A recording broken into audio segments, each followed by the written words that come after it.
13 నుంచి 16 వచనాలు మనం చదువుకుందాం. మార్కు సువార్త 10వ అధ్యాయం 13 నుంచి 16 వచనాలు మనం చదువుకుందాం. నేను చదువుతున్నాను. తమ చిన్న బిడ్డలను ముట్టవలెనని కొందరు ఆయన యొద్దకు వారిని తీసుకొని వచ్చిరి. అయితే శిష్యులు వారిని తీసుకొని వచ్చిన వారిని గద్దించిరి. యేసు అది చూచి కోపపడి, చిన్న బిడ్డలను నా యొద్దకు రానియుడి, వారి నాటంకపరచవద్దు, దేవుని రాజ్యము ఈలాటి వారిదే. చిన్న బిడ్డ వలె దేవుని రాజ్యమును అంగీకరింపనివాడు అందులో ఎంత మాత్రము ప్రవేశింపడని మీతో నిశ్చయముగా చెప్పుచున్నానని చెప్పి ఆ బిడ్డలను ఎత్తి కౌగలించుకొని వారి మీద చేతులుంచి ఆశీర్వదించెను. చిన్న ప్రార్థన చేద్దాం. దయగలిగిన ప్రభువా, మీకు వందనాలు. మీ మాటలు మా హృదయాల్లో ముద్రించండి, ఫలభరితం చేయండి, మాకు సహాయం చేయండి. మా కుటుంబాల్లో ఉన్న చిన్న పిల్లల విషయంలో, చిన్న బిడ్డల విషయంలో విశ్వాసపూరితమైన అడుగులు మేము వేయడానికి, వాక్య సంబంధమైనటువంటి అడుగులు మేము వేయడానికి మాకు సహాయం చేయమని, వారి విషయంలో వాక్యానుసారమైన వైఖరి ఏంటో, మేము ఏం చేయాలో, మేము ఎలా కొనసాగాలో మాకు సహాయపడి నడిపించి నేర్పించి నీ కృప చూపించమని మహిమ ఘనత ప్రభావాలు మీకు చెల్లిస్తూ మా రక్షకుడైన యేసుక్రీస్తు ప్రభువారి పేరట ప్రార్థించి వేడుకుంటున్నాం తండ్రి, ఆమేన్. నేను దేవుని వాక్యంలోకి వెళ్ళడానికి ముందుగా నేను కొన్ని సేకరించిన ఆయా మాధ్యమాల నుంచి సేకరించిన గణాంకాలను మీ దృష్టికి నేను తీసుకొని వస్తాను. ఒక గణాంకం కొన్ని గణాంకాలు ఇలా చెప్తా ఉన్నాయి. సంవత్సరంలో 5 మిలియన్ల పిల్లలు, అంటే 50 లక్షల మంది డయేరియాతో చచ్చిపోతున్నారంట. చిన్న బిడ్డలు 5 సంవత్సరాల వయసు రాకముందే. 3 మిలియన్ల పిల్లలు, అంటే 30 లక్షల మంది మీజిల్స్ రోగంతో చచ్చిపోతున్నారు. 20 లక్షల మంది చిన్నపిల్లలు శ్వాసకోశ సంబంధమైనటువంటి వ్యాధులతో వాళ్ళు న్యూమోనియాతో చచ్చిపోతున్నారట. ఆ చనిపోయేటటువంటి వాళ్ళలో చాలామంది ఓరల్ రీహైడ్రేషన్ ఇవ్వగలిగిన డయేరియా వచ్చినప్పుడు ఒక $5 ఖరీదు చేసే మీజిల్స్ ఇంజెక్షన్ ఇచ్చిన ముందు ఇవ్వగలిగిన, ఆ తర్వాత ఒక $50 ఖరీదు చేసే, అంటే ఒక సుమారు 50 రూపాయలు ఖరీదు చేసే ఒక చిన్న యాంటీబయాటిక్ ఇచ్చినా కానీ వాళ్ళు బ్రతుకుతారట. కానీ అలా ఎందుకు చనిపోతున్నారంటే అది కూడా వెసులుబాటు లేనటువంటి పరిస్థితిలో వాళ్ళు ఉన్నారట. ఇంకొక సంగతి ఏంటంటే సంవత్సరానికి 15 లక్షల మంది పిల్లలు పుట్టకముందే చచ్చిపోతున్నారు. అమెరికా దేశంలోనట 22% మంది పిల్లలు పేదరికంలోనే ఉన్నారట. కొన్ని గణాంకాలు ఈ విధంగా చెప్తున్నాయి. ప్రపంచవ్యాప్తంగా 10 కోట్ల మంది పిల్లలకు తల్లిదండ్రులు లేరు. వారికి అన్నం పెట్టడానికి కానీ,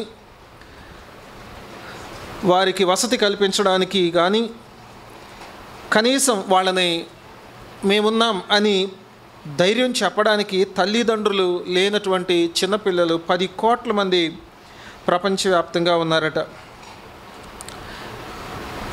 ఎందుకు నేను ఈ మాటలు మీతో చెప్తా ఉన్నాను అని చెప్పానంటే, ఇక్కడున్న పిల్లలు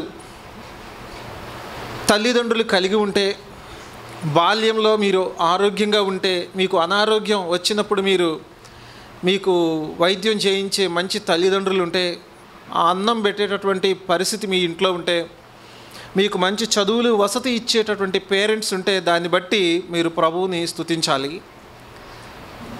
మరొక మాట, మీరు పెద్దలైన వారు గమనించాల్సింది ఏంటంటే, దేవుడు మీకు మంచి పరిస్థితులు, ఆహారము, వసతి, వైద్య సదుపాయాలు, చదువులు మీ పిల్లలకి మీరు ఇవ్వగలిగితే, దేవుడు మీ పిల్లలకి మీరు సర్వీస్ చేయడానికి, సేవ చేయడానికి ప్రభువు మీకు ఇచ్చిన కృపగా మీరు భావించాల్సిన అవసరం కూడా ఉంది.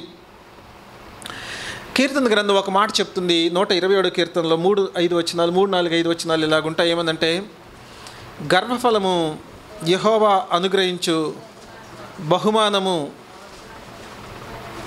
కుమారులు ఆయన అనుగ్రహించే స్వాస్థ్యము అని దేవుని యొక్క వాక్యం చెప్తా ఉంది. దేవుడు స్వాస్థ్యంగా బహుమానంగా పిల్లలని తల్లిదండ్రులకు అనుగ్రహించాడు. ఇంకోవైపు సరే ఇట్లాగ బాధపడి ఏమాత్రం ఆదరణ లేనటువంటి పరిస్థితి లేదా సమస్యలు, అంటే పుట్టకముందే చనిపోయేవాళ్ళు, పుట్టిన 5 సంవత్సరాల లోపల చనిపోయేవాళ్ళు, పుట్టిన తర్వాత కూడా కొన్నిసార్లు వారు ఎవరికి జన్మించారో తెలియక లేదా తల్లిదండ్రులు లేక వదిలిపెట్టో చనిపోయో అలాగా ఇన్ని కోట్ల మంది ప్రపంచంలో ప్రజలుండి ఆదరణ లేక ఉన్నటువంటి పరిస్థితుల్లో ఉంటూ ఉండగా మరొక వైపు కొంతమంది తల్లిదండ్రులు పిల్లలను అత్యంత గారాబం చేస్తూ ఇంకా వాళ్ళు అడిగింది ఏది అడిగితే అది కాదనకుండా ఇస్తూ, కొన్నిసార్లు అతిగా ప్రేమిస్తూ, కనీసం క్రమశిక్షణ చేయడానికి కూడా, వాళ్ళని క్రమశిక్షణలో ఉంచడానికి కూడా, లేదా కొన్ని చిన్న చిన్న పనులు చెప్పడానికి కూడా ఏమాత్రం అంటే వాళ్ళని దేవతల్లా దేవుళ్ళలాగా చేసి అత్యంత గారాబం చేసి వారిని పాడు చేసేటటువంటి పరిస్థితి కూడా మరోవైపు ఉంది. అయితే లోకంలో ఇటువైపు పరిస్థితులు ఇటువైపు పరిస్థితులు ఉన్నాయి. ఆదరణ లేనటువంటి వాళ్ళు ఎంతోమంది ఉన్నారు ఒకవైపు, మరోవైపు అత్యంత గారాబం చేస్తూ పిల్లల్ని పాడు చేసే తల్లిదండ్రులు కూడా ఎంతోమంది ఉన్నారు. అలాంటి పరిస్థితుల్లో దేవుని వాక్యం ఏం చెప్తుంది? ఇక్కడ ఒక మాట, ఈ 10వ అధ్యాయంలో చాలా వేర్వేరు సంగతులు ఉన్నాయి, విచిత్రమైనటువంటి వేర్వేరు విషయాలు ఉన్నాయి. కానీ యేసు ప్రభు వారు ఈ వచన భాగాల్లో 13 నుంచి 16 వచనాల్లో, మార్కు సువార్త 13 నుంచి 16 వచనాల్లో యేసుక్రీస్తు ప్రభు వారు అత్యంత ప్రాముఖ్యమైనటువంటి విషయాలను ప్రభు చెప్పాడు. నేను ఒక చోట చదివాను, ఆ మాధ్యమం ఆ బుక్ నాకు కరెక్ట్గా గుర్తులేదు, కానీ ప్రాచీన కాలంలో రోమా ప్రభుత్వ కాలంలో పిల్లల్ని బయట పారవేసేటటువంటి డంప్ యార్డ్ ఉండేదట. అక్కర్లేదు మాకు పిల్లలు అనుకునేటటువంటి వాళ్ళని పారవేసి అక్కడ వదిలిపెట్టి వచ్చేవాళ్ళట. ఎవరైనా కావాలంటే అక్కడికి వెళ్ళి వెతుక్కొని తెచ్చుకునే వాళ్ళు, లేకపోతే ఏమన్నా క్రూర మృగాలో లేకపోతే కుక్కలో పందులో చంపి తినివేస్తూ ఉంటాయి. అలాంటి పిల్లల్ని ఇంకొక సంగతి చెప్తాను, పిల్లలకు హక్కులు లేనటువంటి, ఏమాత్రం గౌరవంగా చూడని లేదా పిల్లలకు ఏమాత్రం విలువ లేనటువంటి ఆ ప్రాచీన ప్రపంచంలో యేసుక్రీస్తు ప్రభువారు పిల్లలకు ఎంత ప్రాధాన్యత ఇస్తున్నాడో ఈ వచన భాగాల్లో మనకు అర్థమవుతూ ఉంది. 13వ వచనంలో ఇలాగుంది, తమ చిన్న బిడ్డలను ముట్టవల్లని కొందరు ఆయన యొద్దకు తీసుకొని వచ్చారట. సాధారణంగా విలియం బార్క్లే గారు అంటారు, తల్లులు పిల్లల విషయంలో అలా తీసుకురావడం ఎవరైనా బోధకుల దగ్గరకు తీసుకొచ్చి బ్లెస్ చేయమని కోరుతూ ఉంటారట. వాళ్ళు అలా బ్లెస్ చేస్తే మంచిది అని తలస్తూ ఉంటారు. కానీ ఇక్కడ తమ అనే మాటలో ఫెమనిన్ మ్యాస్కులిన్ జెండర్ కూడా ఉంటుంది గ్రీక్లో. కాబట్టి తల్లిదండ్రులు బోత్ ఉండొచ్చు, పేరెంట్స్ ఇద్దరు ఉండొచ్చేమో, ముట్టుకోవాలని కొందరు యేసు ప్రభు దగ్గరకు తీసుకొని వచ్చారు అనే సంగతి మనకు అర్థమవుతుంది. అయితే శిష్యులు వారిని తీసుకొని వచ్చిన వారినట గద్దించారట. యేసు ప్రభు బహుశా అలసిపోయి ఉన్నాడో, యేసు ప్రభు బహుశా ఇబ్బంది అవుతుంది, పిల్లల్ని మీరు తీసుకొని రావాల్సినటువంటి అవసరం ఏంటి, వాళ్ళ గురించినటువంటి పెద్ద పట్టింపే ఉంది, ఇప్పుడు అంత అవసరమా అని ఏ కారణం చేత వాళ్ళు అనుకున్నారో తెలియదు, కానీ వారిని గద్దించారు. అక్కడ తీసుకొని వచ్చారనే మాట ఒక్కసారి తీసుకొని రావటం కాదు, అది పర్ఫెక్ట్ టెన్స్లో ఉందంటే మాటికి చాలామంది తీసుకొని వస్తున్నారు, వన్ బై వన్. యేసు ప్రభు వారికి అభిమాన బోధకుడేమో, యేసు ప్రభుపై వారికి శ్రద్ధాశక్తులు ఉన్నాయేమో, ఒక బోధకుడుగా దేవుని మాటలు శక్తివంతంగా బోధించేవాడుగా, స్వస్థపరిచేవాడుగా, అద్భుతాలు చేసేటువంటి వాడుగా, ఆయన చేతుల్లో ఉంటే చాలు మా పిల్లలు అన్న ఆతృతతో పదే తీసుకొస్తున్నారు. ఒకరి తర్వాత మీ అబ్బాయిని చూశాడా, మీ అమ్మాయిని ప్రభు పట్టుకున్నాడా, అయితే మేము కూడా తీసుకెళ్తాం. ఎట్లా ఉందో తెలియదు, కానీ మాటికి తెస్తున్నట్లుగా అక్కడ అర్థం చేసుకోవచ్చు మనం. అయితే శిష్యులు వారిని గద్దించారు. ఒక మాట ఇక్కడ దేవుని వాక్యాన్ని బట్టి మనం గ్రహించాల్సిన, లేదా దేవుని వాక్యాన్ని బట్టి మనం గమనించాల్సిన సంగతి ఏంటంటే, పిల్లల్ని ప్రభు దగ్గరకు మనం నడిపించాలి. దేవుని యొక్క వాక్యం చెప్పే సత్యం ఏంటంటే, ద్వితీయోపదేశకాండంలో శిష్యులు ఎందుకు గద్దించారో నాకు తెలియదు, కానీ బహుశా ఆ కారణాలు ఇక్కడ దేవుడు తన వాక్యంలో రాయించలేదు. కానీ పిల్లల విషయంలో ప్రభు మాత్రం చాలా ప్రాముఖ్యమైనటువంటి విషయాలు ప్రభు చెప్పాడు ద్వితీయోపదేశకాండంలో 6వ అధ్యాయంలో ఇలా ఉంటుంది. ఇశ్రాయేలీయులకు ఆజ్ఞాపించినటువంటి ఆజ్ఞల్లో ప్రధానమైనటువంటి ఆజ్ఞల్లో కలిపి ప్రభు చెప్పినటువంటి మాట 6వ అధ్యాయంలో 4 నుంచి 9 వచనాలు ఇలాగున్నాయి. ఇశ్రాయేలు వినుము, మన దేవుడైన యెహోవా అద్వితీయుడగు యెహోవా నీ పూర్ణ హృదయంతోనూ నీ పూర్ణాత్మతోనూ నీ పూర్ణ శక్తితోనూ నీ దేవుడైన యెహోవాను ప్రేమించవలెను. ఈ మాట గురించి యేసు ప్రభు చెప్తాడు. ధర్మశాస్త్రం అంతట్లో ప్రధానమైన ఆజ్ఞ ఏదంటే ప్రభు ఈ మాట చెప్పాడు. నీ పూర్ణాత్మతో నీ పూర్ణ శక్తితో నీ దేవుడైన ప్రభువును ప్రేమించాలి. నువ్వు విశ్వాసమైతే, నువ్వు ప్రభువుని ఎరిగిన వ్యక్తి అయితే ఈ లోకంలో నీ బాధ్యత ఏంటి? దేవుడు నీకు ఆజ్ఞాపిస్తున్న అత్యంత శ్రేష్టమైన ఉన్నతమైన ఆజ్ఞ ఏంటంటే ప్రభువుని ఎక్కువగా ప్రేమించాలి. లోకం వేరే చెప్తుంది, తల్లి తండ్రి గురువు దైవం అంటారు కదా. కానీ ఒక మాట చెప్తున్నాను, యేసు ప్రభు ఎందుకు ఈ మాట చెప్పాడు? దేవుడు తన వాక్యంలో ఎందుకు ఈ మాట చెప్పాడు? దేవుణ్ణే ఎక్కువగా అందరికంటే ఎక్కువ ప్రేమించమని. సృష్టికర్త దేవునికి తెలుసు మనం ఏం చేస్తే సరో. రైలు బండి పట్టాల మీద వెళ్తున్నప్పుడు ఇంజన్ ముందుండాలి, అవునా? అది ముందుంటో పెట్టెలన్నీ క్రమంగా వెళ్తాయి. బస్సు నడుపుతున్నప్పుడు, లారీనో కారో నడుపుతున్నప్పుడు స్టీరింగ్ ముందుండాలి. అప్పుడు వాహనాన్ని సరిగా నడిపించడానికి కుదురుతుంది. వెనక పెడితే కుదరదు. పిల్లలు ముఖ్యం అని చెప్పేసి పిల్లల్ని ముందు పెడితే కుదరదు, అవునా? ఏది ముందుండాలో అది ఉండాలి. దేవుడు చెప్తున్నాడు తన బిడ్డలైన వారికి, విశ్వాసులైన వారికి దేవుడిచ్చే ముఖ్యమైన శ్రేష్టమైన ఆజ్ఞ ఏంటంటే దేవుడైన ప్రభువుని నీ పూర్ణ హృదయంతో నీ పూర్ణాత్మతో నీ పూర్ణ శక్తితో ప్రేమించాలి. 6వ వచనం, నేడు నేను నీకు ఆజ్ఞాపించు ఈ మాటలు నీ హృదయంలో ఉండాలి. దాని కంటిన్యూషన్ ఏం చెప్తుందంటే ఎలా ప్రేమించవచ్చు ప్రభువుని అత్యున్నతంగా అంటే దేవుని వాక్యాన్ని ఆయన నీ హృదయంలో ఉంచుకోవడం ద్వారా, వాక్యాన్ని ఆ తర్వాత వాక్య భాగాలు యెహోషువ గ్రంథం 1వ అధ్యాయం, కీర్తన గ్రంథం 1వ కీర్తనలో మనం చూస్తే ఇదిగో దివారాత్రములు దాన్ని ధ్యానించువాడు అనే మాట. అంటే ప్రభుని మనం ప్రేమిస్తున్నందుకు దాన్ని ఎలా ఎక్స్ప్రెస్ చేయొచ్చు అంటే ఇది ఒక భాగం అన్నమాట. దేవుని వాక్యాన్ని మనం ఎక్కువ చదవడం. నువ్వు నిజంగా దేవుని ప్రేమిస్తే నువ్వు దేవుని వాక్యాన్ని ఎక్కువ చదువుతావు. నువ్వు నిజంగా దేవుని ప్రేమిస్తే దేవుని గురించి పాడతావు. కీర్తన గ్రంథంలో ఆయన్ని స్తుతించుడు, యెహోవాను స్తుతించుడు. ఇందాక చిన్ను చెప్తా ఉన్నాడు కదా, ప్రభువుని స్తుతించండి. ప్రభువుని స్తుతించడం అత్యంత ముఖ్యమైనటువంటి సంగతి. నీ నోట్లో నుంచి పాటలు రావట్లేదు అంటే, లేకపోతే పాటలు పాడడం నీకు ఇష్టంగా లేదంటే దేవుని మీద నీకు ప్రేమ తగ్గిపోయిందేమో.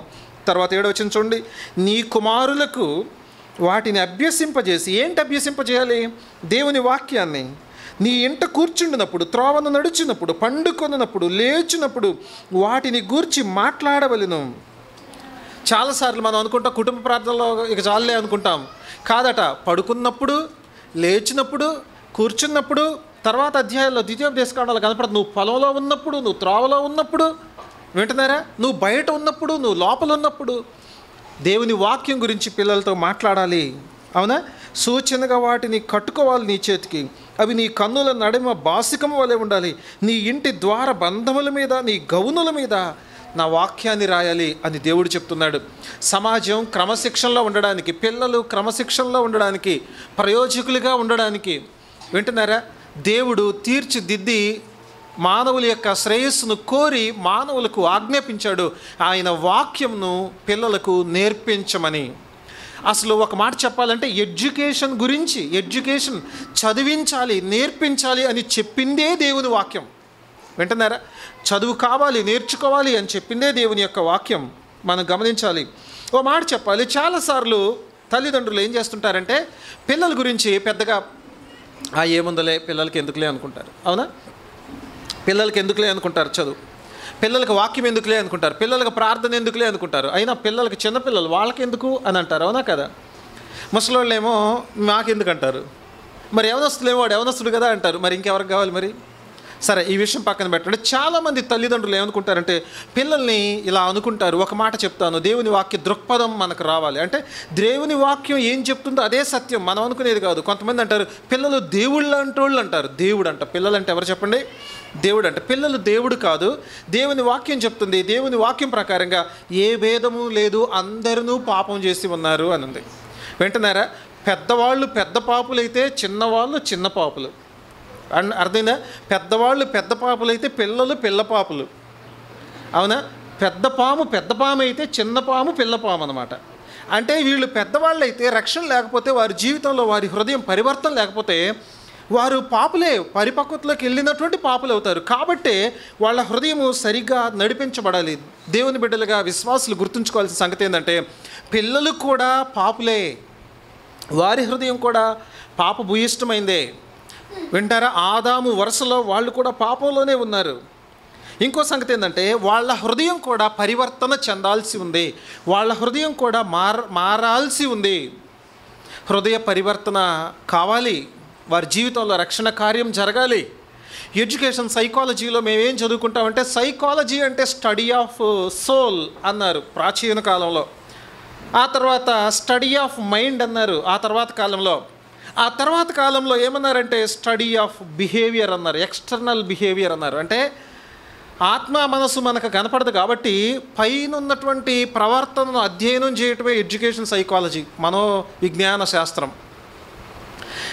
బయట ప్రవర్తనను అధ్యయనం చేసి బయట ప్రవర్తనను కంట్రోల్ చేయటం ఎట్లాంటిది అని చెప్పానంటే వింటున్నారా, కంప్యూటర్ సాఫ్ట్వేరు పాడైపోయి ఉంటే ఆ సాఫ్ట్వేర్ని సరిచేయకుండా లేకపోతే ఇంజిన్ని బాగు చేయకుండా కారు చెడిపోయిందండి, ఇంజిన్ బాగు చేయాలి కానీ పైన రంగేసి టైర్లలో గాలి కొట్టి దుమ్ము తుడిచి వాటర్ సర్వీసింగ్ చేయించి ఇక పా అని స్టార్ట్ చేస్తే పోద్దా చిన్ను? కారు నడుస్తుందా? పోదు, కారు పోదు, దాని ఇంజిన్ సరవాలి. వింటున్నారా? ఈ లోకంలో ఎడ్యుకేషన్ అవసరమే, ఎడ్యుకేషన్ కావాలి. కానీ ఎడ్యుకేషన్ మనస్సును మాత్రమే నింపుతుంది, నాలెడ్జ్ ఇస్తుంది, జ్ఞానం ఇస్తుంది, సమాచారాన్ని ఇస్తుంది. అయితే ఎడ్యుకేషన్తో పాటు ఏం కావాలంటే వారికి ముఖ్యంగా దేవుని వాక్యం కావాలి, దేవుని వాక్యం కావాలి. చాలామంది పండితులు ఇట్లాగన్నారు. ఒక పండితుడు ఇట్లాగన్నాడు. ఏమన్నాడంటే ఆయన, వినండి, no one's education is not complete if they do not know their Bible అన్నాడు. ఒక వ్యక్తి బైబిల్ కనుక చదువుకోకపోతే, బైబిల్ కనుక తెలియకపోతే వారి యొక్క ఎడ్యుకేషన్ చదువు పూర్తయినట్టు కాదట. ఇంకొక పండితుడు అన్నాడు, ఏమన్నాడంటే reading Bible it self is education అన్నాడు ఆయన. అంటే బైబిల్ని చదవటం అదేంటంటే అది చదువు, అది విద్య అని చెప్పేసి అన్నాడు. ఎందుకు వాక్యం అవసరం, వాళ్ళ హృదయ పరివర్తన అవసరం అని చెప్పానంటే వారు సరిగా దిశానిర్దేశం చేయబడాలి అనంటే దేవుని వాక్యం కావాలి వారికి. దేవుని యొక్క వాక్యం వారికి విలువ ఇస్తుంది, దేవుని యొక్క వాక్యం వారి జీవితానికి వెలుగునిస్తుంది, ప్రతి విషయాన్ని సరిగ్గా చూడడం నేర్పిస్తుంది. దేవుని వాక్యం ఒక వ్యక్తికి తెలిసినప్పుడు, వినండి, చీకటి గదిలో వెలుతురు వేస్తే ఎలాగో అలా స్పష్టత వస్తుంది, ప్రతిదాన్ని సరిగ్గా చూడడం నేర్చుకుంటాడు. ఈ లోకంలో మనుషులందరూ కూడా ఎందుకు వారి దృష్టి వక్రీభవించింది, వారి దృష్టి పాడైపోయింది. దృష్టి పాడైపోవడం అంటే కళ్ళకు సైట్ రావడం కాదు, అంటే దేన్ని సరిగా ఎందుకు చూడలేకపోతున్నారు, మనుషులు ఎందుకు హెచ్చు తగ్గులుగా చూస్తారు. వింటున్నారా నేను చెప్తున్న మాట? మీలో చాలామంది చూసే ఉంటారు. ఈ ప్రపంచంలో నేను కొన్ని గణాంకాలు ఇంకా రాసుకోవడానికి నాకు టైం లేదు, కానీ మన దేశంలో ప్రత్యేకించి హెచ్చు తగ్గులు, వీరు ఎక్కువ వీరు తక్కువ అనే ఈ కుల ప్రస్తావన భావన చాలా బలంగా నాటుకుపోయింది. అది ఈ రోజున్న పరిస్థితులు చూస్తే ఇంకా చాలా దిగజారిపోతుంది, చాలా దారుణంగా మారుతుంది. కొన్నిసార్లు మానవునికి విలువ ఇవ్వడు, కానీ జంతువుకి మనుషులు విలువిస్తుంటారు. కొన్నిసార్లు మనుషుల కంటే ఎక్కువ ఇంకోటి ఏదో అనుకుంటారు. ఎందుకు మానవునికి సరైన దృక్పథాలు లేవంటే వాక్య దృక్పథం లేదు కాబట్టి. సమాజం ఎందుకు ఇష్టం వచ్చినట్లుగా పాడైపోతుంది, ఎవడికి ఇష్టం వచ్చినట్టు వాడు లాక్కుపోతున్నారు సమాజాన్ని, ఎవడికి ఇష్టం వచ్చిన స్పీచ్ వాడు ఇస్తుంటారు. ఎందుకు? మనుషులు వింటున్నారు కాబట్టి. కానీ చాలాసార్లు అంతిమంగా సమాజాన్ని నాశనం చేసేలాగా కనపడ్డాయి. అడల్ఫ్ హిట్లర్ మాట్లాడితే ప్రజలట అసలు ఊగిపోయేటటువంటి వాళ్ళట, బ్లడ్ బాయిల్ అయిపోయేదంట, ఎంతో ఎమోషనల్గా మాట్లాడేవాడట. ఎందుకు? కారణం ఏంటి అంటే ఆయన హేట్ స్పీచ్లు అంత పవర్ఫుల్గా ఉండేటటువంటివి. ఆయన చెప్పిన మాటలు ప్రజలను నమ్మారు, కానీ వాళ్ళు నాశనం అయిపోయిన తర్వాత కానీ వాళ్ళకి అర్థం కాలేదు, అయ్యో ఇది నష్టమని. మానవుడు ఒకటి పోతే ఇంకొకటి, ఒక ప్రమాదం పోతే ఇంకో ప్రమాదం, ఒక సమస్య పోతే ఇంకో సమస్య అన్నట్టుగా ఉన్నాడు, కానీ వాటికి పరిష్కారం మాత్రం వాక్యంలో ఉందని తెలుసుకోలేకపోతున్నాడు మానవుడు. కాబట్టి ప్రియమైన స్నేహితులారా, ఓ సంగతి చెప్తాను. చదువు అనేది అది ఒక వాహనాన్ని నడిపించే ఇంజన్ లాంటిది అయితే, దేవుని వాక్యం దాన్ని సరిగ్గా గైడ్ చేసే స్టీరింగ్ లాంటిది. ఇంజిన్కు పవర్ ఉంది, 1500 హార్స్ పవర్ ఉంది ఇంజిన్, కానీ స్టీరింగ్ సరిగా లేకపోతే ఎటుపోతుంది చెప్పండి? ప్రమాదాలు జరుగుతాయి, ఎక్కడెక్కడో పోయి పడిపోతుంది. కాబట్టి ఇంజిన్ శక్తినిస్తే దేవుని యొక్క వాక్యం గైడ్ చేస్తుంది, మనిషిని సరిగ్గా నడిపిస్తుంది, సరైన విలువలు ఇస్తుంది, సరైన ప్రోత్సాహాన్ని ఇస్తుంది, పాపం విషయంలో హెచ్చరిస్తుంది, జ్ఞానం ఇస్తుంది, వివేకాన్ని ఇస్తుంది, జీవితానికి వెలుగునిస్తుంది, త్రోవలో నడిపిస్తుంది, సరైన త్రోవలో. అందుకు దేవుని వాక్యం కావాలి. ప్రియమైన స్నేహితులారా, వీళ్ళు ఎంత మంచి వాళ్ళో తమ చిన్న పిల్లల్ని తీసుకొని వచ్చారు కదా. ఎక్కడ తీసుకొచ్చారు? వాళ్ళు ప్రభు దగ్గరకు తీసుకొని వచ్చారు. వినండి, ఒక సంగతి నేను మీతో చెప్తాను. దేవుని దగ్గరకు తీసుకొని రావాలి. మొదటి పాఠము, పిల్లలను ప్రభు దగ్గరకు నడిపించాలి. నేను కొంతమంది సంగతులు చెప్తాను. ఈ లోకంలో దేవుని వాక్యం, ప్రభు దగ్గరకు రావడం అంటే దేవుని వాక్యం దగ్గరకు రావడం. వింటున్నారా? ప్రభు దగ్గరకు పిల్లల్ని రావడం అంటే ఎక్కడ తీసుకురావడం? దేవుని వాక్యం దగ్గరికి. దేవుని వాక్యం దగ్గరకు తీసుకురావాలంటే దేవుని సన్నిధికి.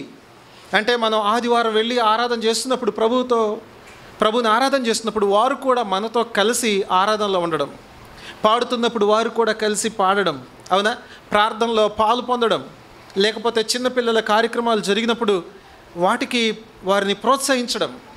ఇంకో మాట అంటాను, చిన్నపిల్లల కార్యక్రమం అంటే, సండే స్కూల్ పరిచర్య అంటే, పిల్లల పరిచర్య అంటే చర్చిలో వారానికి ఒక్కసారి జరగడం మాత్రమే కాదు. నేను చాలాసార్లు ఈ మాట చెప్పాను. ప్రతిరోజు ప్రతి ఇంట్లో జరగాల్సింది చిన్నపిల్లల పరిచర్య. వినండి, అమెరికా దేశ గణాంకాలు ఏం చెప్తుంది అంటే క్రైస్తవ్యం తగ్గిపోతుందట. భారతదేశ గణాంకాలు ఏం చెప్తుంది అంటే క్రైస్తవ్యం క్షీణించిపోతుందట. ప్రపంచ గణాంకాలన్నీ ఏం చెప్తుంది అంటే క్రైస్తవుల సంఖ్య తగ్గిపోతూ ఉంది. అవునా? మీ కళ్ళతో చూస్తే కూడా అర్థమవుద్ది. ఎందుకో చెప్పనా? తల్లిదండ్రులు పిల్లలని విశ్వాసంలో నడిపించే విషయంలో వాళ్ళు ఫెయిల్ అయ్యారు. వాళ్ళు అట్టర్లీ ఫెయిల్. సంఘం ఫెయిల్ అయిపోయింది, సంఘ నాయకత్వాలు ఫెయిల్ అయిపోయాయి. తల్లిదండ్రులు వారిని సరిగ్గా, క్రైస్తవ సంఘం ఏం చేస్తుందంటే, ఎస్పెషల్గా మన తెలుగు రాష్ట్రాల్లో, మన భారతదేశంలో క్రైస్తవ్యం అంటే ఇదిగో ఆశీర్వాదం ఉంది రండి, ఇదిగో స్వస్థతలు ఉన్నాయి రండి, ఇదిగో అదేదో జరుగుతుంది రండి, ఇక్కడ కలిసి వస్తుంది రండి, దానికోసం వెళ్తున్నారు.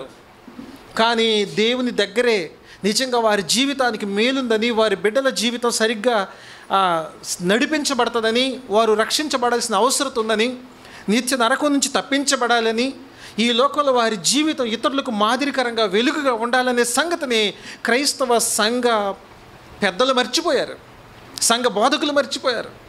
కేవలం క్రైస్తవ్యం అంటే స్వస్థతలు, ఆశీర్వాదాలు, అద్భుతాలు, కోటాల్లో జిమ్మిక్కులు, మ్యాజిక్ షో, హిప్నటిజం, టచ్ అంటే పడిపోవడం. క్రైస్తవ్యాన్ని దిగజార్చారు క్రైస్తవ సంఘ నాయకులు అనేక మంది. ఇది చాలా ప్రమాదకరమైంది. కానీ వాస్తవం గమనించాలి. ప్రభు చెప్తున్న మాట, దేవుని యొక్క వాక్యం చెప్తున్న మాట. నీవు దేవుని భక్తులు ఇలాగంటారు, నేను నా ఇంటి వారును యెహోవాను సేవిస్తాం. కుటుంబంతో కలిసి ప్రభువును సేవించడం దేవుని యొక్క వాక్యం చెప్తున్న సంగతి. అయితే ఒక మాట చెప్తాను, అలా కుటుంబంతో కలిసి పిల్లలను ప్రభువులో పెంచిన, లేదా వారి బాల్యంలోనే క్రైస్తవ తల్లిదండ్రులు కలిగిన, దేవుని వాక్యాన్ని ఎరిగిన అనేక మంది ఈ ప్రపంచానికి ప్రయోజకులయ్యారు. వింటున్నారా? మైకేల్ ఫ్యారడేని తీసుకోండి, రైట్ బ్రదర్స్ని తీసుకోండి, ఎడిసన్ తీసుకోండి, గుటెన్బర్గ్ని తీసుకోండి, ఇంకా అనేక మంది సోషల్ రిఫార్మర్స్. వింటున్నారా? ప్రపంచంలో మొట్టమొదటిగా అనాథాశ్రమాలు స్థాపించిన వాళ్ళు కానీ, ప్రపంచంలో ఎడ్యుకేషన్ అవసరమని చెప్పిన వాళ్ళు కానీ, వైద్య పరిచర్యలు చేసినటువంటి వారు కానీ, జైల్ మినిస్ట్రీ చేసిన వాళ్ళు కానీ, జైల్ రిఫార్మ్స్ కోసం ప్రయాసపడినటువంటి వారు కానీ, వీళ్ళందరూ ఎవరు అని చెప్పానంటే, ఎవరు? స్లేవ్ ట్రాఫిక్ వ్యతిరేకంగా పోరాడిన వాళ్ళు, హ్యూమన్ ట్రాఫిక్ వ్యతిరేకంగా పోరాడినటువంటి వాళ్ళు. వీళ్ళందరూ ఎవరయ్యా అని చెప్పానంటే, ఇంకా చెప్తాను, 90% కంటే ఎక్కువ మంది నోబెల్ ప్రైజ్ విన్నర్స్ దేవుని వాక్యం తెలిసిన వాళ్ళే, ప్రభు దగ్గరకు వచ్చిన వాళ్ళే. కాబట్టి ప్రియమైన స్నేహితులారా, దేవుని దగ్గరకు వారిని తీసుకురావాలి, దేవుని దగ్గరకు వారిని నడిపించాలి అనే సంగతిని మనం జ్ఞాపకం చేసుకోవాలి. రెండవ సంగతి మీతో చెప్తాను. రెండో విషయాన్ని నేను మీ దృష్టికి తీసుకొని వస్తాను. దయచేసి వాక్యంలోకి వద్దాం. ఎన్ని విషయాలు చెప్పానండి నేను మీతో?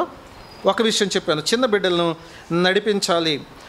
రెండవ సంగతి మీ దృష్టికి తీసుకొని వస్తాను. 14వ వచనం, యేసు అది చూచి కోపపడి, చిన్న బిడ్డలను నా యొద్దకు రానీయుడి, వారి నాటంకపరచవద్దు, దేవుని రాజ్యము ఇలాంటి వారిదే అని చెప్పని అంటున్నాడు. రెండవ సంగతి ఏంటంటే, రెండవ విషయము ఏంటంటే, వారిని రానియండి, వారిని ఆటంకపరచవద్దు, దేవుని రాజ్యము ఇలాంటి వారిదే అని చెప్పి అంటున్నాడు. పిల్లలను దేవుని దగ్గరకు రావడానికి ఆటంకపరచకూడదు. ఒకటి, దేవుని దగ్గరకు వారిని నడిపించాలి. రెండవ సంగతి, దేవుని దగ్గరకు వస్తున్నప్పుడు వారిని ఆటంకపరచకూడదు. యాక్చువల్గా ఈ ఒక్క ఫ్రేజ్, ఈ వచనం మీదే నేను మాట్లాడదాం అనుకున్నాను. దేవుని దగ్గరకు రాకుండా ఆటంకపరిచే సంగతులు ఏమున్నాయి ఈ రోజుల్లో? ఆ రోజుల్లో శిష్యులు ఆటంకపరిచారు, అవునా? ఎందుకు? వాళ్ళకి ఏముందిలే, పెద్ద ఇంపార్టెన్స్ ఏముందిలే, ప్రాముఖ్యత ఏముందిలే అని అనుకున్నారు. వాళ్ళని వదిలేశారు. వాళ్ళు వద్దు అని చెప్పి అంటున్నారు. కానీ యేసు ప్రభు వారిని అది చూచి కోపపడ్డాడట. వింటున్నారా? యేసు ప్రభు చాలా కోపపడ్డాడు. పిల్లల్ని ఆటంకపరిచే విషయంలో ప్రభు కోపడుతున్నాడు. ఆటంకపరిచే సంగతులు కొన్ని విషయాలు నేను మీతో చెప్తాను. ఈ రోజుల్లో ఆటంకపరిచే సంగతులు ఏంటో చెప్పనా? మొట్టమొదటి సంగతి, ఈ రోజుల్లో ఉన్న ఎడ్యుకేషన్ సిస్టమ్, విద్యా వ్యవస్థ ఆటంకంగా మారింది. ఎందుకు ఆటంకంగా మారుతుందంటే, ఈ రోజుల్లో మీరు చూడండి, ఏ స్కూల్లో మీరు చూసినా సండే క్లాసులు.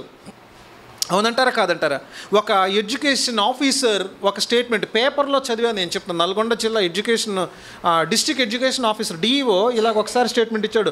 ఆదివారం కూడా స్కూళ్ళు నడపండి అని చెప్పేసి అంటున్నాడు. నడపలేదులేండి తర్వాత, బట్ అంటున్నాడు. ఎందుకు ఆదివారం వెళ్ళొద్దు? ఆదివారం బ్లాక్ అయిపోతుంది ఈరోజు పిల్లలకి. ప్రైవేట్ క్లాసులో, ట్యూషన్లో ఆదివారం వాళ్ళకి ఏం కావాలి చెప్పండి? వాళ్ళకి స్కూలు 10వ తరగతికి వచ్చేస్తే ఆదివారం విడిచిపెట్టట్లేదు. ఇంటర్మీడియట్ పిల్లలకు ఆదివారం ఖాళీ లేదు, అవునా? ఇంకో మాట చెప్తున్నా నేను మీకు, 5వ తరగతి దాటగానే హాస్టల్స్కి పంపిస్తున్నాం మనం, అవునా కదా? హాస్టల్ పంపిస్తున్నాం. వాళ్ళకి అక్కడ ఆదివారం దేవుని సన్నిధి లేదు. నేను ఎందుకు ఈ మాటలు నేను మీతో చెప్తూ ఉన్నానంటే, దేవుని వాక్యాన్ని నుంచి ఎంతగా దూరం చేయొచ్చో అంతగా సాతాను పిల్లల్ని దూరం చేశాడు. దానికి సహకారం ఏంటంటే education system, modern education system. ఈ రోజున ఏ విద్యావేత్త అయినా ఇప్పుడున్నటువంటి విద్యా విధానాన్ని అభినందించరు. వింటున్నారా?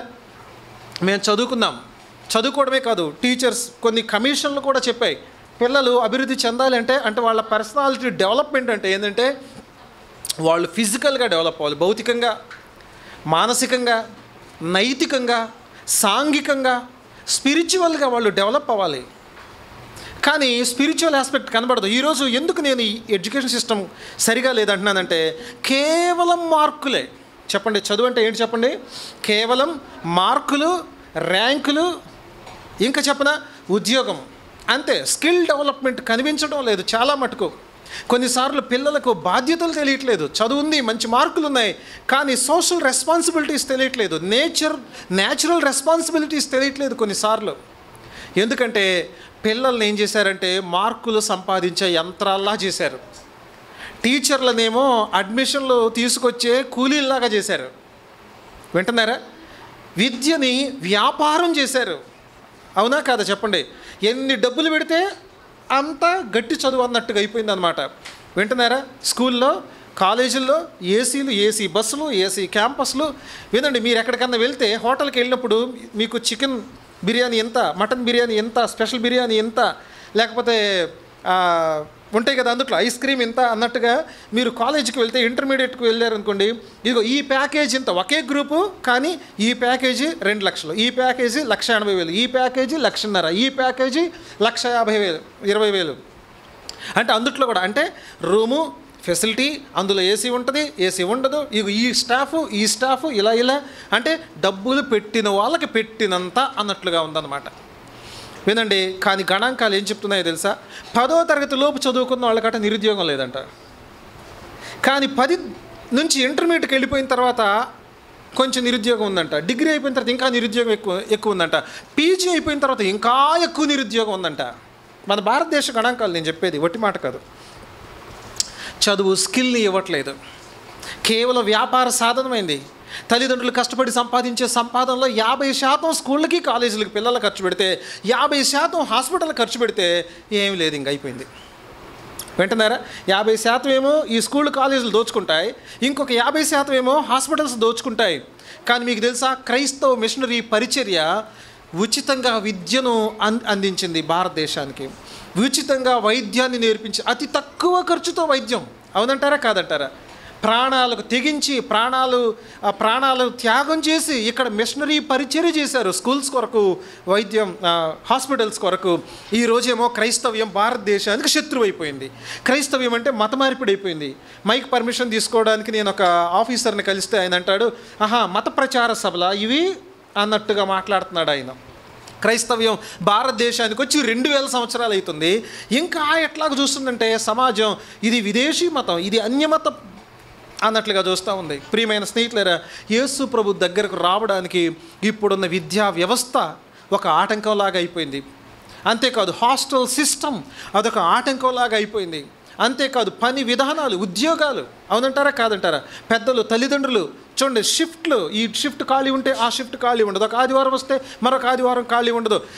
వినండి, ఎందుకు సమాజము, వ్యవస్థలు, ఈ విధానాలన్నీ ఎందుకు అన్నీ తారుమారయ్యాయంటే దేవునికి స్థానం లేని వ్యవస్థలుగా ఉన్నాయి కాబట్టి, దేవునికి స్థానం లేనటువంటి విధానాలుగా ఉన్నాయి కాబట్టి.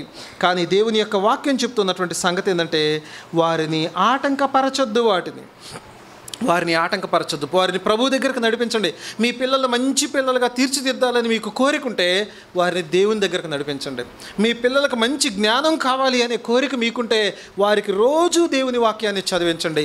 మీ పిల్లలు మంచి ప్రయోజకులుగా, భక్తిపరులుగా, సమాజానికి మేలుకరమైన వాళ్ళుగా కావాలి, తీర్చిదిద్దబడాలి అని మీకు అనిపిస్తే వారికి ప్రతిరోజు దేవుని యొక్క వాక్యాన్ని వారికి బోధించండి. వినండి ప్రియమైన స్నేహితులారా, రెండవ సంగతి వారిని ఆటంకపరచొద్దు అని అంటున్నాడు. మూడో విషయం నేను మీతో చెప్తాను చూడండి. 15వ వచనం ఇలాగుంది, చిన్న బిడ్డల వలె దేవుని రాజ్యం అంగీకరించిన వాడు అందులో ఎంత మాత్రమును ప్రవేశింపడని మీతో నిశ్చయముగా చెప్పుచున్నాను. ప్రియమైన స్నేహితులారా, యేసు ప్రభు వారు వచ్చిన తర్వాత అన్నాడు, వారిని గద్దించి ఆటంకపరచవద్దని చెప్పి అంటున్నాడు, చిన్న బిడ్డ వలె దేవుని రాజ్యం అంగీకరించని వాడు అని మాట్లాడుతున్నాడు. చాలామంది ఏం చేశారంటే ఈ వచ్చినాన్ని బట్టి చిన్న బిడ్డ వలె దేవుని రాజ్యం అంగీకరించాలంటే ఇలా చెప్పారనమాట. దేవుడు పాత నిబంధనలో 17వ అధ్యాయం ఆదికాండంలో చూస్తాం కదా, పిల్లవాడికి 8 రోజుల వయసు ఉన్నప్పుడే వాడికి సున్నతి చేయాలని చెప్పినటువంటి దానికి దీన్ని కనెక్ట్ చేసి కొంతమంది చిన్నపిల్లల బాప్తిస్మాన్ని ఇంట్రడ్యూస్ చేశారు. చిన్నపిల్లలకి వారిని ఆటంకపరచొద్దని ప్రభు చెప్తున్నాడు కాబట్టి అని క్రీస్తు శకం 200 సంవత్సరంలో ఏం చేశారో తెలుసా? ఇన్ఫాంట్ బ్యాప్టిజం, చిన్నపిల్లలు కూడా బాప్తిస్మ ఇవ్వండి అని బోధించారు కొంతమంది. ఆ తర్వాత వినండి, పాపం అనేది ఆదాము దగ్గర నుంచి మొదలైంది కాబట్టి ఇది నిబంధనలో భాగం కాబట్టి ఆదికాండం 17వ అధ్యాయంతో కనెక్ట్ అయ్యి ఉన్నట్లుగా భావించి ఏం చేశారంటే చిన్నపిల్లలకు బాప్టిజం ఇవ్వండి అని చెప్పారు. కానీ దేవుని యొక్క వాక్యం ఏం చెప్తుందంటే చిన్నపిల్లలకు బాప్తిజము అక్కర్లేదు అనే మాటను మనం గమనించవచ్చు. ఎందుకు గమనించవచ్చు అని చెప్పానంటే బైబిల్లో ఎక్కడా కూడా చిన్నపిల్లలకు బాప్తిజం ఇచ్చిన సందర్భం కానీ ఇవ్వమని ఆజ్ఞ కానీ లేదు. యెహెజ్కేలు గ్రంథంలో మనం 18వ అధ్యాయం 20వ వచనం చూస్తాము, ఎవరి పాపానికి వారే బాధ్యులు, అంతేనా? కాబట్టి అప్పటికి పిల్లలకి వాళ్ళకి ఈ జ్ఞానము వివేచన ఉండదు కాబట్టి, గిల్ట్, ఆ కాన్షియస్ ఉండదు కాబట్టి అక్కర్లేదనే సంగతి మనం జ్ఞాపకం చేసుకోవచ్చు. ఇంకో మాట ఏంటంటే మార్క్స్ వార్త 16:16 కానీ అపోస్తలుల కార్యం 8:37, 2:38 కానీ చూస్తే పాపం విషయంలో పశ్చాత్తాపడినప్పుడు వారికి బాప్తిసం కావాలి. పాపం విషయంలో ఎవరైతే పశ్చాత్తాపడతారో, అంటే పాపం అంటే ఏంటి ఇంకా వారికి అవగాహనలో లేనప్పుడు అక్కర్లేదన్నమాట.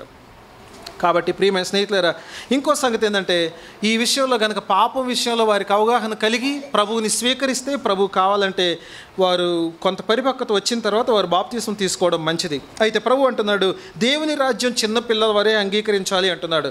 ఇక్కడ 3 విషయాలు నేను మీతో చెప్తాను. దేవుని రాజ్యం చిన్నపిల్లలకి ఉన్న ప్రత్యేకత ఏంటి, పెద్దలకి చిన్నపిల్లలకు ఉన్న తేడా ఏంటంటే ఒకటి చెప్తాను చూడండి. చిన్నపిల్లలు వారికి వారు సహాయం చేసుకోలేని వారు, అవునా? వారికి వారుగా చిన్నపిల్లలు సహాయం చేసుకోలేరు. చిన్నపిల్లలు తల్లిదండ్రుల కొరకు ఆధారపడతారు, అవునా కదా? ఏ సహాయం కావాలన్నా, దాహం వేసినా తీసుకొని తాగలరా, ఆకలి వేస్తే తీసుకొని తినగలరా? సో వారికి వారు సహాయం చేసుకోలేని వారు.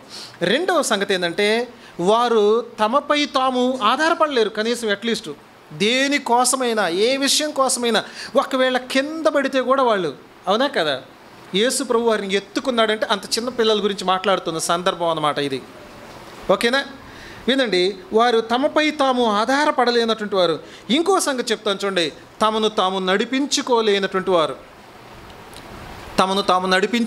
వారు చిన్నపిల్లలు అంటే వాళ్ళు ఏం చేయాలో, స్కూల్కి ఎలా వెళ్ళాలో, ఏ గ్రూప్ తీసుకోవాలో, లేకపోతే ఎలా వాళ్ళు ఫీజులు కట్టాలో, ఏ స్కూల్కి వెళ్తే మంచిదో, ఇవన్నీ తమకు తాము నడిపించుకోలేరు. అంటే తల్లిదండ్రుల పైన అంత డిపెండెంట్గా ఉంటారన్నమాట వాళ్ళు. ఇదండి, తమకు తాము సహాయం చేసుకోలేని వారు, తమపై తాము ఆధారపడలేని వారు, తమను తాము నడిపించుకోలేని వారు. ప్రభు చెప్తున్నాడు, ఇలాంటి వారిదే అని ప్రభు చెప్పాడు.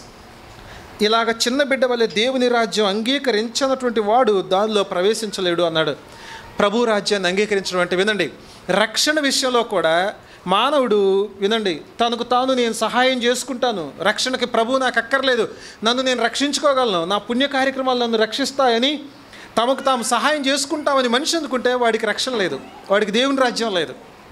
ఇంకో మాట, వాడు చేసేటటువంటి పనుల మీద ఆధారపడి రక్షణ కోసం మరి ఇంకా దేని మీద ఆధారపడితే నా మంచితనం, నా గొప్పతనం, నా నీతి నన్ను రక్షిస్తుంది అనుకునేవాడికి కూడా దేవుని రాజ్యం లేదు. ఇంకో సంగతి, దేవుణ్ణి చేరుకోవడానికి నాకంటూ ఒక విధానం ఉంది, నాకంటూ ఒక మార్గం ఉంది, నా ఇష్టం నాదే అని పరిగెత్తే వాడికి కూడా దేవుని రాజ్యం లేదు. చిన్న పిల్లవాడు ఎలాగైతే వినండి నిస్సహాయుడుగా, ఆధారపడదగిన వాడుగా, తమను తాము నడిపించుకోలేని వాడుగా ఉంటాడో, దేవుని విషయంలో, రక్షణ విషయంలో కూడా వినండి, ప్రభువా నేను రక్షించుకోలేను, నన్ను నేను రక్షించుకోలేను, నా క్రియలు నన్ను రక్షించవు, రక్షణకు ఎలా కావాలో దానికి మీరే నన్ను నడిపించాలి అని ఆధారపడదగిన వాడు దేవుని రాజ్యంలో ప్రవేశిస్తాడు. ఇప్పుడు ఒకసారి మిమ్మల్ని మీరు పరిశీలించుకోండి. మీరు చిన్న పిల్లల వల్లే ప్రభువుని ఆధారపడ్డారా? ప్రభు పైన చిన్న బిడ్డల వలె ప్రభు యొక్క నడిపింపును కోరేటటువంటి వారైనా? చిన్న బిడ్డల వలె ప్రభు పైన ప్రభు యొక్క సహాయాన్ని కోరుకునేటటువంటి వాళ్ళేనా మీరు? అలాంటి వారైతేనే దేవుని రాజ్యంలో ప్రవేశం ఉంది. మాకు అక్కర్లేదు, మమ్మల్ని మేము రక్షించుకోగలం, మాపై మేము ఆధారపడగలం, మమ్మల్ని మేము మోక్షానికి నడిపించుకోగలం అనుకుంటే దేవుని రాజ్యంలో ప్రవేశము లేదట. నీ రక్షణ కొరకు, నీ నిత్య జీవం కొరకు, నీ జీవితంలో దిశానిర్దేశం కొరకు నువ్వేం కావాలంటే ఏం కావాలి చెప్పండి? ప్రభుపై నువ్వు ఆధారపడాలి, ప్రభు సహాయం కోరాలి, ప్రభు నిన్ను దీవించాలి. చివరి మాట చెప్తాను, 4వ సంగతి చూడండి. ఆ బిడ్డలను ఎత్తుకొని కౌగిలించుకొని వారి మీద చేతులుంచి ఆశీర్వదించెను. ప్రాచీన రోజుల్లో యేసు ప్రభు చేసే ఈ పని అన్యూజువల్ థింగ్. అంటే అలా ఎత్తుకొని కౌగిలించడం అనేది కొంచెం అసాధారణమైనటువంటి సంగతే. కానీ యేసు ప్రభు ఏం చేశాడంటే వారి మీద చేతులుంచి ఆశీర్వదించాడు. కొంచెం మనం వెనక్కి వెళ్ళినట్లయితే కనుక కుటుంబ వ్యవస్థలో, పాత నిబంధనలో ఉన్నటువంటి హీబ్రూ కుటుంబ వ్యవస్థలో తల్లిదండ్రులు పిల్లల్ని ఆశీర్వదిస్తారు. వింటున్నారా? ఎవరు ఆశీర్వదిస్తారు? తండ్రి ఆశీర్వదిస్తాడు పిల్లల్ని, చేతులుంచి ఆశీర్వదిస్తారు. ఆ ఆశీర్వాదం ఇచ్చిన తర్వాత దాన్ని వెనక్కి తీసుకోలేరు. ఇస్సాకు విషయంలో మనం చూస్తాం, అవునా? అర్థమవుతుందా? ఆ తర్వాత యాకోబు ఏశావుల విషయంలో మనం చూస్తాం. ఆ తర్వాత యోసేపు కూడా తన బిడ్డల విషయంలో కూడా మనం చూస్తాం.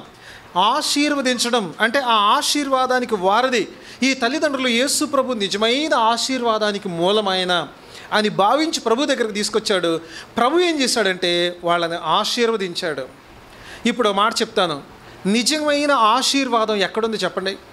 ఈ లోకంలో ఎవరు ఆశీర్వదిస్తారు? ఏ మానవుడు చేయి పెట్టినా కానీ, నేను బజార్లో వస్తూ ఉంటే, ఈరోజు కారులో వస్తుంటే చాలాసార్లు పెనుగంచిపురంలో వస్తున్న ప్రతిసారి నాకు ఎదురయ్యే సంగతి ఏంటంటే, ఆ రైల్వే ట్రాక్ దగ్గర వినండి, ఆ రైల్వే ట్రాక్ దగ్గర కొంతమంది హిజ్రాలు ఉంటారు. వాళ్ళు డబ్బులు అడుక్కుంటూ ఉంటారు. ఆ డబ్బులు ఇచ్చినప్పుడు వాళ్ళు ఏం చేస్తూ ఉంటారంటే చెయ్యి పెట్టి ఆశీర్వదిస్తారనమాట. కొంతమంది నమ్మకం అనమాట, ఇదిగో ఇలా చెయ్యి పెడితే ఆశీర్వాదం వస్తుంది. ఈ లోకంలో ఏ మనిషి ఆశీర్వదించలేడు, దేవుడు తప్ప. నేను ఒకసారి చెప్పాను, డబ్బులు నేను ఇచ్చి నేనేం చెప్పానంటే, మీకు నిజమైన ఆశీర్వాదం కావాలంటే యేసు ప్రభు కావాలి, మీకు పాప క్షమాపణ కావాలంటే ప్రభు కావాలి, మీకు రక్షణ కావాలంటే ప్రభు కావాలి. మీరెవరిని రక్షించలేరు, దీవించలేరు. ప్రభు దగ్గరికి రండి, ఆయన అసలైన ఆశీర్వాదానికి మూలం. నేను ఇస్తున్నాను డబ్బులు, కానీ నీ ఆశీర్వాదం నాకు వద్దు అని చెప్పాను నేను. ఎందుకంటే మూలం యేసు క్రీస్తు ప్రభువారు.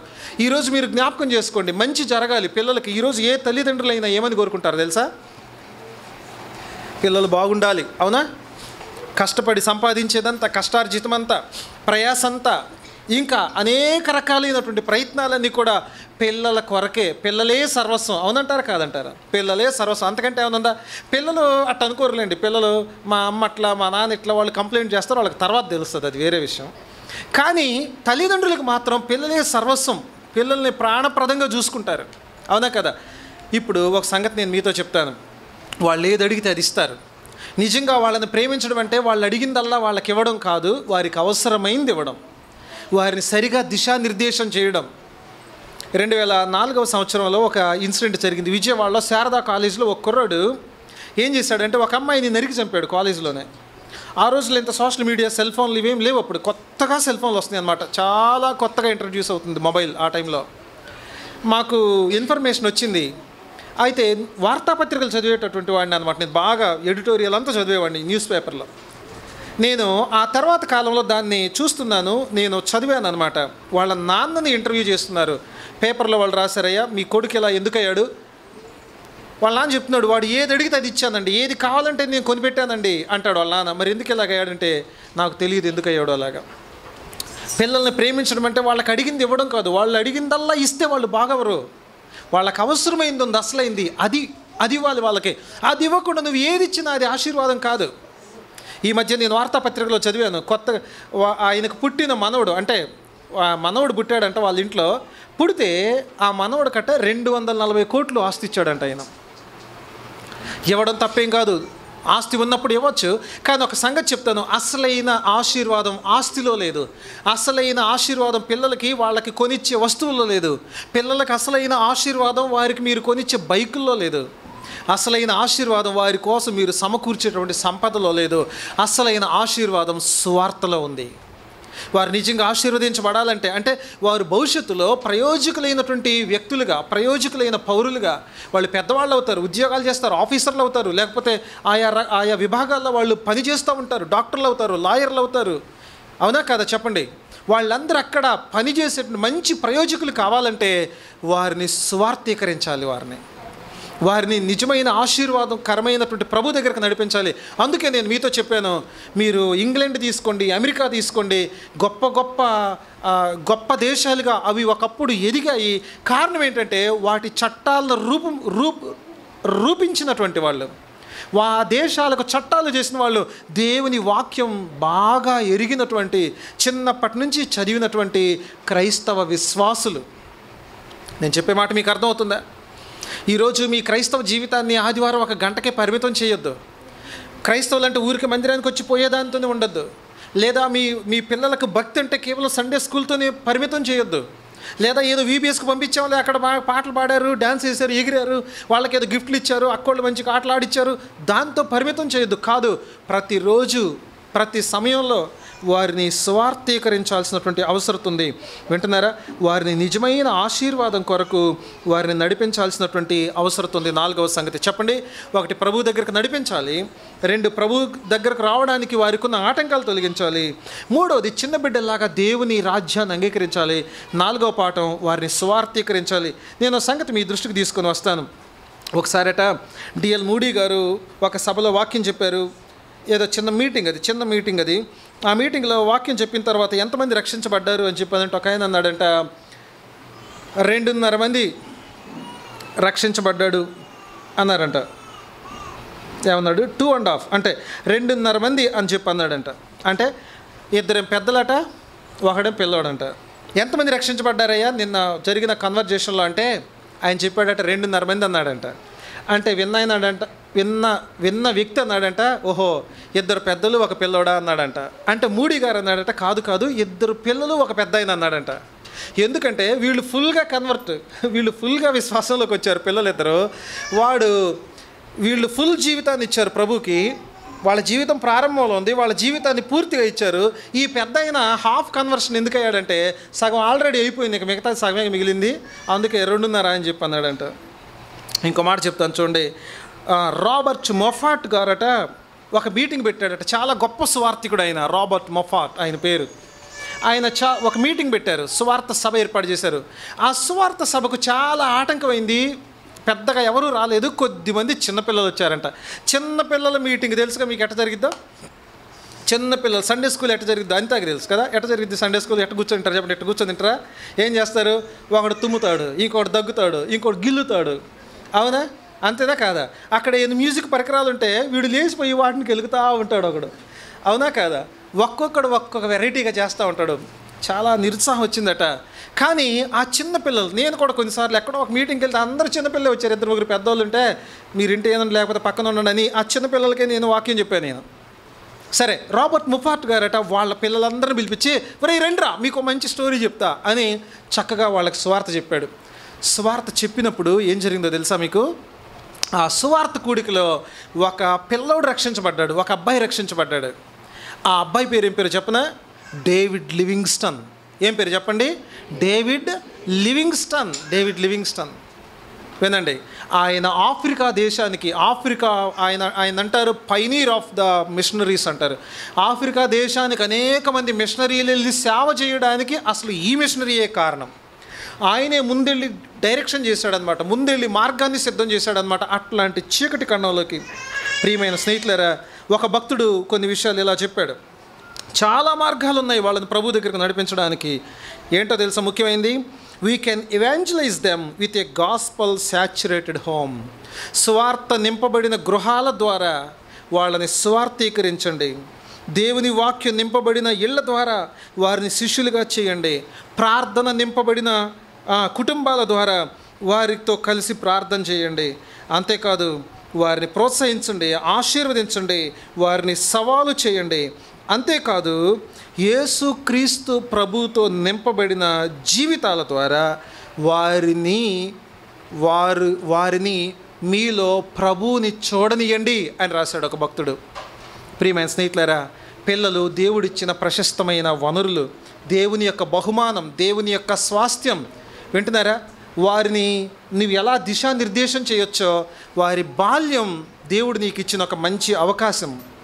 వారిని ఏ విధంగా వారి మనస్సును సరిగా, వారి హృదయాన్ని సరిగా దిశానిర్దేశం చేయడానికి దేవుని యొక్క వాక్యం ఒక గొప్ప సాధనం. మన బిడ్డలు గొప్ప వాళ్ళు కావాలి, మంచి ప్రయోజకులు కావాలి, సమాజానికి మేలుకరమైనటువంటి వాళ్ళు కావాలంటే దేవుని వాక్యం చేత వారిని నడిపిద్దాం, సువార్థీకరిద్దాం. ప్రభు మనకు సహాయం చేయనుగాక. ఆమేన్. ప్రార్థన చేసుకుందాం, ప్రార్థన చేద్దాం.